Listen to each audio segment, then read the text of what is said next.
ሴት ልጅ ለግንኙነት ዝግጁ መሆኗን እንዴት ነው የምናውቀው ካላችሁ ማየት የምትችሏቸው የተወሰኑ ነገሮች አሉ።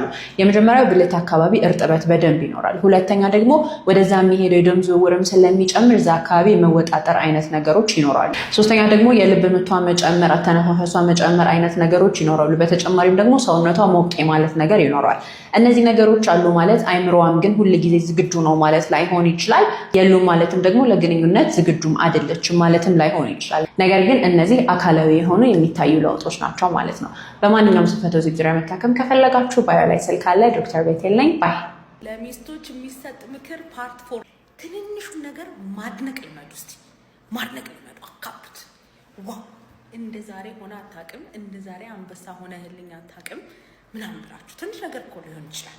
አንቺ ላይ ልዩነት የሚያመጣ ነገር ላይሆን ይችላል፣ ግን ማጨጨለቃችሁ ከዛ ስነ ልቦናዊ የሆነ በመድከም በመሳቀቅ በስትረሳቸው አላስደስታትም ከሚል ፍራቻ የሚመጡት ስንፈተ ወሲቦች ማለት ነው አልጋችሁን ትቶ ሲወጣ ታዩታላችሁ። 60% የሚሆኑ ስንፈተ ወሲቦች ስነ ልቦናዊ ናቸው፣ 40% ናቸው አካላዊ የሆኑ ነገሮች ደግሞ ሁኔታ አይመርጡም። ሁልጊዜ አንድ አይነት ነው የሚሆነው። ሰው ጠዋት የማይቆም ከሆነ በግንኙነት ሁልጊዜ የሚልፈሰፈስ ከሆነ ስትረስድ ነው ስትረስድ አይደለም የሚባለው ነገር ማይወስን ከሆነ በየግንኙነቱ ቶሎ መጨረስ የሚያስቸግረው ከሆነ የዛኔ ነርቭ ላይ፣ ሆርሞን ላይ፣ ጡንቻ ላይ፣ ደም ስር ላይ ያሉ ችግሮች ሊኖሩ ይችላሉ። መታችሁ መታከም ትችላላችሁ። በማንኛውም ስንፈተ ወሲብ መታከም ከፈለጋችሁ ባዮ ላይ ባለው ስልክ ቁጥር ደውላችሁ ቀጠሮ ማስያዝ ትችላላችሁ። በሬ ሁልጊዜ ክፍት ነው። ዛሬ ፎሎ አፕ ላይ አንድ ታካሚ ምን አለ መሰላችሁ? ከዛሬ ወር በፊት ነበር የመጣው እና በሚወጣበት ጊዜ የነበረው ችግር የቶሎ መጨረስ ችግር ነበርና ሲቪየር የምንለው ደረጃ ነበር።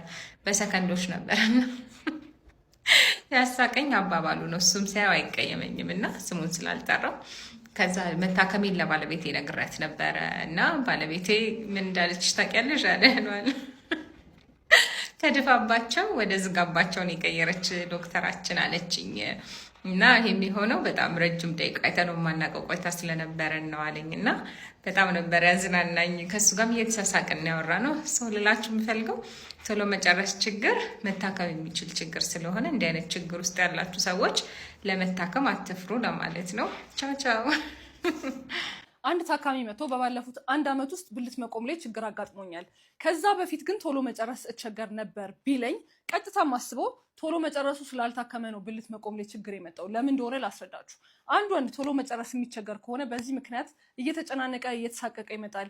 ሚስቱ ወይ ጓደኛው ደስተኛ ካልሆነች እያለ ይሄ ነገር ያስፈራዋል። በዚህ ፍርሃት ምክንያት ደግሞ ብልት መቆም ላይ ዝግጅት ላይ ችግር ሊያመጣ ይችላል፣ ጥንካሬ ላይኖረው ይችላል፣ ኦር ደግሞ እርካታ ደረጃ ሳይደርስ የብልት መዳከም ሊያመጣ ይችላል። ስለዚህ ረጅም ጊዜ ከ6 ወር በላይ የቆየ እንደዚህ ቶሎ መጨረስ የምትቸገሩ ከሆነ በግንኙነት ከ1 ደቂቃ ያነሰ የምትቆዩ ከሆነ ይሄ ሕክምና ካላገኘ ቀስ እያለ ወደ ብልት መቆም ላይ ችግር ሊያስገጥምባችሁ ይችላል። እሺ፣ በግንኙነት ጊዜ ብልት ጥንካሬ ማጣት ወይም ደግሞ ብልት የመቆም ችግር አጋጥሟችሁ በተለይ ደግሞ እድሜያችሁ 40 እና 50 በላይ ከሆናችሁ እድሜያችሁ ከዛ በታችም ሊሆን ይችላል፣ ነገር ግን በዋናነት እነሱ ማናገር ስለምፈልግ ነው። በአቅራቢያችሁ በሚገኝ ማንኛውም ጤና ተቋም፣ ክሊኒክ ወይም ደግሞ ጤና ጣቢያ ወይም ደግሞ ሆስፒታል ላይ ቼክ ማድረግ የምትችሏቸው 2 ህመሞችና 2 ነገሮች ልንገራችሁ። ከዚህ ጋር ሊያያዝ የሚችል አንድ ግፊት ነው፣ ሁለተኛው ደግሞ የስኳር ህመም ነው። እነኚህ ምልክቶች ምናልባት የነኚህ ከስር ያልታከመ ዋና ምልክታቸው ሊሆኑ ይችላሉና እነኚህ በምታገኟቸው አቅራቢያ ያሉ የጤና ተቋማት ላይ ቼክ ማድረግ ይኖርባቸዋል። ብልት ያለመቆም ችግር በሚያጋጥማችሁ ሰዓት ላይ አይ ኖ ስንፈተ ወሲብ አጋጥሞኛል ስለዚህ ሄጄ ባህላዊ ልታከም አይደለም ማለት ያለባችሁ። በምታገኙት ቦታ ላይ ሄዳችሁ እነኚህ ነገሮች ቼክ ማድረግ ይኖርባቸዋል። ከዛ በኋላ ከሱ ጋር የተያዘን አይደለም የሚለውን ነገር ለይታችሁ ከዛ በኋላ መታከም ይኖርባቸዋል ማለት ነው። ከዚህ በፊት ምንም አይነት የስኳርም ሆነ የግፊት ምልክት ሳይኖራቸው ድንገት መተው እኛ ጋር በሚታከሙበት ወይም ደግሞ ምርመራ በምናደርግላቸው ሰዓት ላይ በተደጋጋሚ የምናገኘው ስለሆነ እነኚህ አይነት ችግሮች በሚያጋጥሟችሁ ሰዓት ላይ ለእናንተው ደህንነት ሲባል ስንፈተ ወሲብ ብቻ ብላችሁ ችላ አትበሉት፣ ሄዳችሁ ታከሙት። ለማንኛውም ስንፈተ ወሲብ ሆነ ቶሎ የመጨረስ ችግር መታከም ፈልጉ ከሆነ ባይል ስልክ ካለ ደውላችሁ ቀጠሮ ማስያዝ ትችላላችሁ። መልካም ምሽት ይሁንላችሁ። ሌላ ሴት ጋር ሲሄድ ምንም ችግር የለብኝም፣ ነገር ግን ሚስቴ ጋር ሲሆን እቸገራለሁና አክሚኝ። እንዲህ አይነት ነገሮች ከአካላዊ የብልት አለመቆም ችግር ጋር ከመያያዝ ይልቅ ከስነ ልቦና ጋርና እንዲሁም ደግሞ ትዳር ውስጥ ካለው ችግር ጋር የመያያዝ እድላቸው ከፍተኛ ነው። ስለዚህ እንደዚህ አይነት ችግርን የምታዩ ከሆነ ትዳር ውስጥ ያለ ችግር አለ ወይ? ከሚስታችሁ ጋር ያለው ነገር እንዴት ነው? ከዚህ በፊት እንደዛ አይነት ነገር ከሷ ጋር ተፈጥሮ ከሆነ አሁንም ከሷ ጋር ግንኙነት ለማድረግ በምትመጣበት ጊዜ ድጋሚ ሊፈጠር ይችላል የሚለውም ፍራቻ እንደ አይነት ተጽዕኖ ሊያሳድር ይችላል። ከዚህ በፊት የተፈጠረ ሌላ ነገር ከነበረና ሚስትህ ያለች ነገር ካለም ያንን አይምሮ ስለሚያስታውስ ከሷ ጋር ሲሆን እንደዚህ አይነት ነገሮች ሊኖሩ ይችላሉ። ጧት የሚቆም ከሆነና ችግሩ ከባለቤት ህይወት ጋር ብቻ ከሆነ የሚፈጠረው ከእሷ ጋር ያሉትን ነገሮች መፍታቱ ይቀድማል ማለት ነው። በማንኛውም ስንፈተ ወሲብ ዙሪያ መታከም ከፈለጋችሁ ባዮ ላይ ስልክ አለ። ዶክተር ቤቴል ነኝ። ባይ። በሪሌሽንሽፕ ውስጥ ትልቁ ነገር ኮንሲደር መደረግ ነው። ኮንሲደር መደረግ ስላችሁ ብቻችሁን እያላችሁ ምንም ማንንም ኮንሲደር አታረጉም አይደል? ራሳችሁን ይዛችሁ የምትሄዱት፣ የምትፈልጉትን ትለብሳላችሁ፣ የምትፈልጉትን ታወራላችሁ፣ የምትፈልጉትን ታያላችሁ። ዋቴቨር ቲቪ ራሱ ቢሆን የምትፈልጉትን ነገር ታያላችሁ፣ የምትፈልጉትን ሰው ታወራላችሁ፣ የምትፈልጉትን አለባበስ፣ የምትፈልጉትን አይነት ፕላን ይኖራችኋል። የራሳችሁ በቃ አይደለ? ኢንዲቪዥዋል ስለሆናችሁ ቢንግ ሲንግል የራሳችሁ ነገር ብቻ ነው የምታራምዱት። ራሳችሁ ኢንተረስት ጠብቃላችሁ ምናምን። ማንንም ኮንሲደር አታረጉም። ሞመንት ሪሌሽንሽፕ ውስጥ ስትገቡ ግን ኮንሲደር ማድረግ ትጀምራላችሁ። ማንን? ፓርትነራችሁን፣ እሷን ኦር እሱን ኮንሲደር ማድረግ ትጨምራላችሁ። እዛ ነገራችሁ ህይወታችሁ እንደ ላይፋችሁ ውስጥ ሲገባ ያ ሰው የእሱንም ስሜት፣ የእሱንም ፍላጎት፣ የእሱንም ነገሮች እያንዳንዱ ነገር ኮንሲደር ማድረግ ትጀምራላችሁ። ከዛ በፊት እናንተን ብቻ የሚያስደስታችሁን ነገር አሁን ላይ እኔ የማደርገው ነገር እሷን አፌክት ሊያደርግ ይችላል ወይስ አያደርግም? አሁን የማደርገው ነገር እሱን አፌክት ያደርጋል ወይስ አያደርግም የሚለው ነገር ኩዌስችን ማርክ ውስጥ ይገባል ማለት ነው። ለዛ ነው ፕላን ስናደርግ ስናወራ ከሰዎች ጋር እያንዳንዱ አክቲቪታችን እነሱን ያማከለ መሆን አለበት። የእነሱን ፊሊንግ የሚጠብቅ መሆን አለበት። ካለበዚያ ፓርትነር አስፈላጊ አይደለም። ገባቸው? ኮንሲደር የማናደርጋቸው ከሆነ እዚህ ግንኙነት ውስጥ እንዳሉ እንደተሰማቸው ካላደረግን ትርጉም የለውም። የእነሱን ፊሊንግ ኮንሲደር ማድረግ አለብን ማለት ነው። እና ኮንሲደሬሽን በጣም በጣም በጣም አስፈላጊ ነው። እና ያላደረጋቸው ሰዎች ካላችሁ ኮንሲደር አድርጉ ለማለት ነው።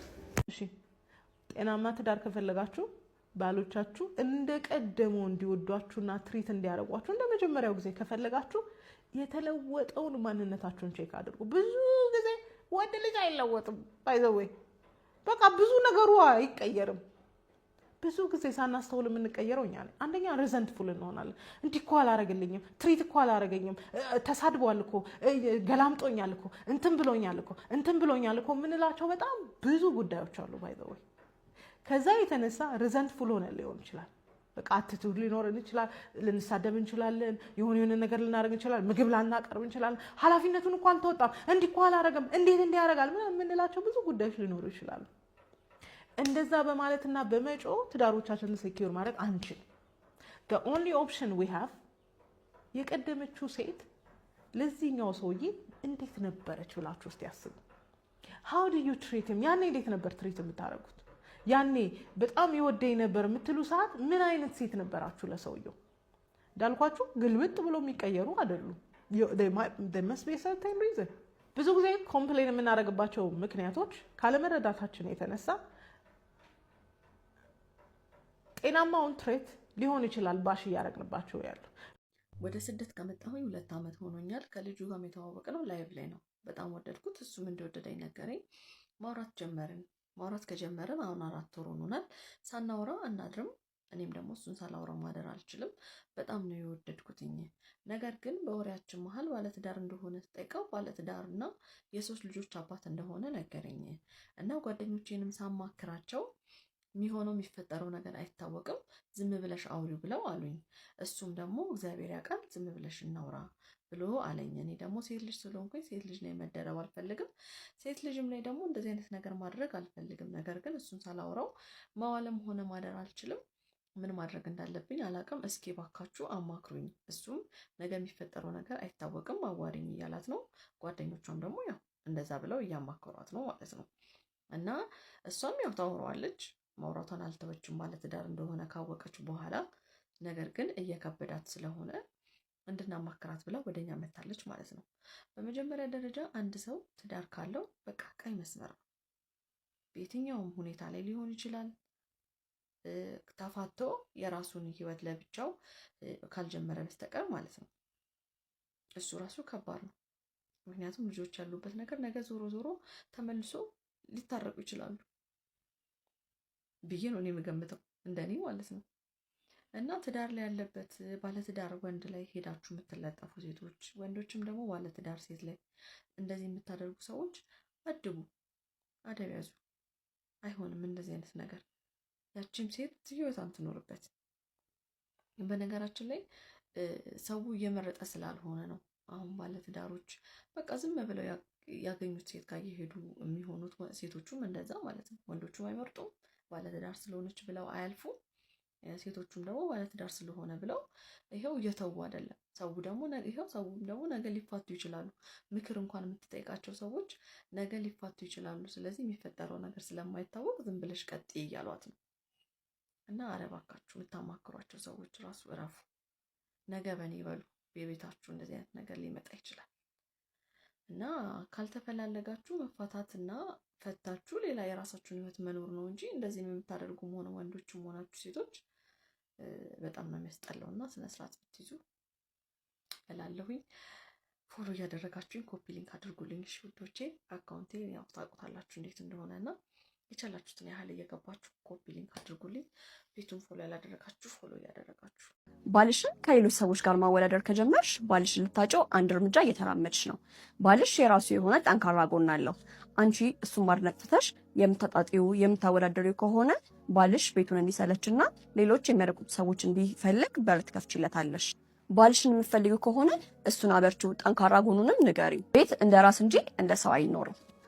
ብዙ ጊዜ ሰው ኖቲስ የማያደርገው ሪሌሽንሽፕ ላይ ኢሞሽናል ኒድ የሚባል ነገር አለ። ብዙ ሪሌሽንሽፕ ውስጥ ብሬክአፕ የሚፈጠረው መለያየት የሚፈጠረው አንደኛው ሰውዬ ወይ ቺተር ሆኖ መጥፎ ሰው ሆኖ ባድ ፐርሰን ሆኖ ምናምን አይደለም። ያ ሰውዬ በዳይ ሆኖ ምናምን አይደለም። ኦር ሌላ ሰው ማግጦ ሊሆን ይችላል ምናምን ነገር ናታ ኬዙ እንደዛ ሊሆን ይችላል። ኢንስቴድ ከሱ ውጭ ያሉ ለምሳሌ ኢሞሽናል ኒድ የምንላቸው ነገሮች አሉ። ኢሞሽናል ኒድ ማለት የሁለታችሁ ሰዎች ውስጣችሁ የሚፈልገው ነገር አለ። ሪሌሽንሺፕ ውስጥ ቫልዩ የምታደርጉት ነገር ይኖራል አይደል? ሁለታችሁ እሱ ምናልባት ኮሚኒኬት ማድረግ አንደርስታንድ የምታደርገኝ ምናምን እያለ ሌላችሁ፣ እሷ ደግሞ የሆነ ነገር አለ። በዚህ መሀል ላይ የሁለታችሁ ኒድ ማች የማያደርግ ከሆነ የምትሄዱበት ዌይ ሌቨላችሁ እኩል አይሆንም። በዛን ጊዜ ዲስአፖይንትመንት ይፈጠራል ማለት ነው። ለምሳሌ እሷ ቫልዩ የምታደርገው ኮሚኒኬት ማድረግ ከሆነ ሚስአንደርስቱድ የተደረገችበት ነገር ካለ ወይ ደግሞ ኮንፈርት ያልተሰማት ነገር ካለ እሱን ለሱ ለመንገር ስትሞክር እሱ ኢሞሽናሊ ኒዷን ሚት የማያደርግ ከሆነ ለምሳሌ ኮሚኒኬት ማድረግ ፈልጋለሁ ያለችው ኮሚኒኬት ማድረግ የማይችል ሰው ከሆነ ለሷ ትንሽ ይከብዳታል፣ ጋፕ ይፈጠራል ማለት ነው ያኔ። ለዛ ነው ኢሞሽናል ኒዳችን ማች ማያረግ ከሆነ ይሄ ከፊዚካል ፔን ባልተናነሰ ወይ ነው ኢሞሽናል ፔን እየተፈጠረ የሚሄደው ማለት ነው። ከዛ በኋላ ጋፖች እየሰፉ ይሄዳሉ። ፊክስ የማይደረጉ ከሆነ ስፔሻሊ ፊክስ የሚደረገው በአንድ ሰው አይደለም፣ በሁለቱም ሰዎች መካከል ነው። ምክንያቱም የሁለት ሰው ግንኙነት ከሆነ የሁለቱ ሰዎች ፓርቲሲፔሽን አስፈላጊ ነው። ስለዚህ ብዙ ብሬክአፖች በቺቲንግ በመዋሸት በምናምን ብቻ ላይሆን ይችላል። ወር ደግሞ የሆነ አላርለ መጥፎ የምትሏቸው ነገር አቢዝ በማድረግ ምናምን ሊሆን ይችላል። አንዳንዴ ኢሞሽናል ኒዳችንም ሚት ባለማድረጉ ነው። እና አንዳንዴ እስኪ ፈትሹ ራሳችሁን። እንዴት እየሄድኩኝ ነው? የሚገባትን ነገር እየሰጠኋት ነው ወይ? እያዳመጥኳት ነው ወይ? እያዳመጥኩት ነው ወይ? ሶልቭ እያደረግን ነው ወይ? ፊክስ እያደረግን ነው ወይ? ወይስ ኢግኖር የምንደራረገው ምናምን የሚለውን ነገር ማየት ያስፈልጋል። ስለ ባልሽ ድክመት በፍጹም ለሌሎች ሰዎች አታውሪ። ስለ ባልሽ የሚመለከትሽ አንቺ እስከሆንሽ ድረስ ለሌሎች ሰዎች አሳልፈሽ አትስጪው። የምትነግራቸው አብዛኞቹ ሰዎች ሊያዝኑልሽ ወይ ደግሞ እንደዚህ ሆነሽ ከማለት ውጪ ሌላ ሊያደርጉልሽ የሚችሉት ነገር አይኖርም። ቤትሽ መፍረስ የሚጀምረው ሚስጥርሽን አደባባይ ላይ ማውጣት የጀመርሽ ጊዜ ነው። ከአቅምሽ በላይ ከሆነና መናገር ያለብሽም ስለ ትዳር እውቀት ካለው ወይም ደግሞ ከአማካሪ ጋር ብቻ መሆን አለበት። አንዳንድ ወንዶች ይመጡና እኔ ለመታከም እድሜ ይሄዳል ወይ ብለው የሚጠይቁኝ ወንዶች አሉና እስኪ ወንዶች እስከ ስንት ዓመት ይመስላችኋል ግንኙነት ማድረግ የሚፈቀድላችሁ? የእድሜ ገደብስ አለው ወይ የሚለውን ኮመንት ላይ ልወቅና ሳይንሱ ደግሞ ምን እንደሚል አስረዳችኋለሁ።